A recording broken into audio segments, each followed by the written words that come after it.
Coming up on this episode of Disney for Brits Quick Tips, how to plan for the airport, what's rope drop, when should I get my Esther, what about driving, and how should I plan my days? All coming up on this episode of Disney for Brit Quick Tips.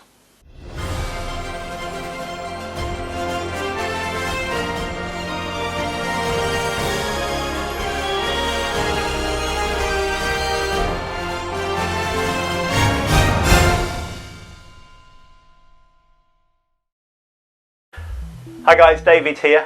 Thanks for watching. This is episode 1 of Disney for Brit Quick Tips. You'll remember on my intro, these are a single take. I'm just going to share some great hints and tips for you, 5 in each episode. If you like what you see, please remember to subscribe and click the bell icon. And also check out my travel business, D4B Travel, an ABTA bonded travel business that allows me to book your Disney holidays for 2022. So, down to the hints and tips. The quick tips this time, we're going to talk about 5 things. First of all is the airport. Now, when you're travelling, you'd have had an experience at the airport. You'll have been on the plane where hopefully, and I'm sure you will have been well looked after with food and films. The plane lands, you rush to get off, and you're ready to go to your car or to get your bus to take you to wherever you're going. Unfortunately, that's not the case. In Florida, just like many big airports, and especially in MCO, which is Orlando International, there's big queues of people trying to get through. Some clever person designed it that at the height of travel last year, 3 planes were landing at the same time. That's around 1,200 people. And there's going to be big queues in the security area. No matter what they do, the queues don't seem to go down. So hint number 1, don't get frustrated, be ready for it. It's not going to spoil your holiday, and another hour, just think of it as another hour in your travel. The people that might get frustrated are children. They're already tired. It's going to be between 8 and 10 o'clock at night, depending on what time you travel, and they're going to be tired and grumpy. So make sure you've got some things in your hand luggage or then hand luggage to entertain them. Definitely have some drinks, definitely have some snacks, some fruit bars or something like that. Avoid chocolate, it's going to melt, so maybe stay away from that. And have some entertainment and some things that they can do, little mini Connect 4s or something like that.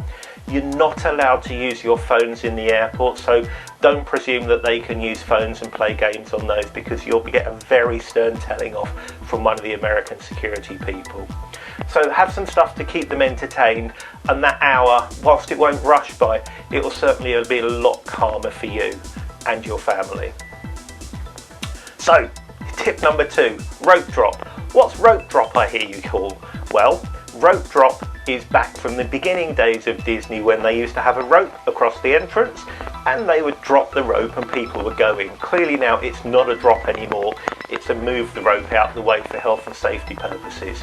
But what it does mean is quite often the parks open earlier than advertised, and this depends on the park. My recommendation to you, and certainly on your first full day in Florida when jet lag will wake you up at 3 or 4 o'clock in the morning, plan to be at the parks at least half an hour before they open. If you're feeling brave, you could be there an hour open. When the rope is dropped, go straight to the rides with the big queues. In Magic Kingdom, we're talking about Seven Dwarfs Mine Train, Peter Pan, all of the mountains, Space, Splash, not Splash anymore because that's gone, Big Thunder. For the other parks it differs. Clearly in Animal Kingdom it's going to be Avatar or Star Wars in Hollywood Studios. So get there an hour early, half an hour, and then you can get into the park, do the rides you want to do, and then enjoy your day having had an early start. I get a lot of people asking me about Esters and when they should book them. The Ester is a visa waiver form. It allows you to enter Florida without a visa, and I won't go into the details and intricacies of that, but just to let you know, it lasts for 2 years from the day that it's awarded. So if you're going in a year's time, don't book your Ester today, you'll waste a year of it. They're normally relatively quick, so I'd recommend doing it a month before you travel. If you want to play really safe, do it 2 months between travel. 2 months before you travel, and this will help you avoid a problem that I experienced, in that my partner and I got the airport the day before flying to Orlando to discover we only had one ESTA. He'd got a new passport. We didn't realise the ESTA and the passport are linked, so I then had a very worrying time in the hotel room at the airport the night before, waiting for the ESTA to be approved, and it came through at about 11:30 that night. A really stressful experience. So book your ESTA, do it a month to 2 months before you go. Make sure your passport is valid and current for that period. Your passport should have more than 6 months on it. And the final bit is make sure you use the USA government website to do this. There's plenty of other sites purporting to be ESTA sites, and they'll charge you more for the privilege of going through their website. So look for one that's got a government email or web address. Okay, talk about driving in Florida now. Now, if you do drive, my recommendation is always to drive in Florida. Hire a car for a few days, hire a car for the whole holiday. Yes, you will get stung for parking charges in the resorts, even Disney now, but it's just going to give you flexibility and freedom to go where you want. So if you're driving and you get to a crossroads and there's traffic lights, there's something they do differently to us in the UK, and that's you can turn right on red. Unless, and there's two reasons why you can't. Number one, if there's cars coming from the left, because clearly the lane has got to be clear, or there's a sign above or at the side of the road that says no right turn on red. When you think about it, this makes a huge amount of sense. If the road's clear and you're just going that way, why wait for the lights to change?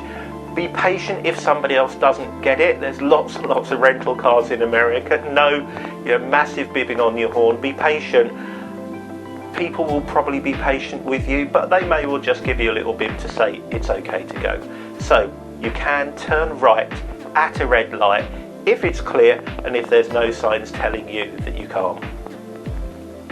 Final one today is talking about planning your holiday. So you've looked forward to this, you've got 7, 14, 21 days in Orlando, and you're trying to squeeze everything in. The 6 Disney parks, the 2 Universal parks, you may be going to Splash Mountain, you've got water parks. Whoa, these are high intensity days, and one of the things, having been there now for 10 or 20 years now, I've realised is doing park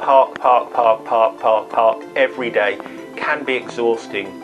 You will get the Florida foot ache, your feet will ache, because generally, if you're the same as me, we walk between 8 and 10 miles a day.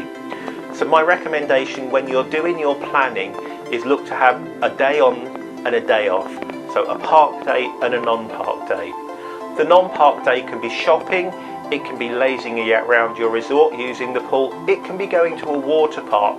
It's doing something where you're just not walking as far. That way it'll be better for you and better for your family. And it gives them an opportunity to have days off. I travelled with my 3 boys who are 27, 20 and 18 now, 2 years ago. And it got to day 11 and the 2 younger ones who were 16 and 18 said, "Dad, can we just have a day in the room? We don't want to go anywhere, we don't want to do anything, we just want to stay in here and we want to have a lie-in."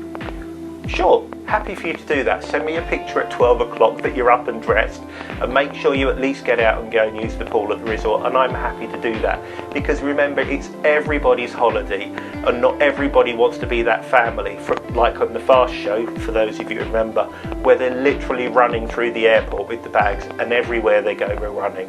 And I've been guilty of that.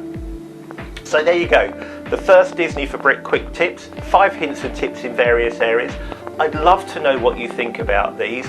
If you've got any other tips you'd like to share, let me know. Otherwise, I really look forward to showing you the next episode. Don't forget to subscribe and click the little bell so you get told when the next show is there. Check out our Facebook pages and check out D4B Travel, and I can be your personal concierge for your best holiday to Walt Disney World, Florida, or Disney across the globe. Have an amazing day. I can't wait to speak to you soon. And as our pal Mickey says, I'll see you real soon.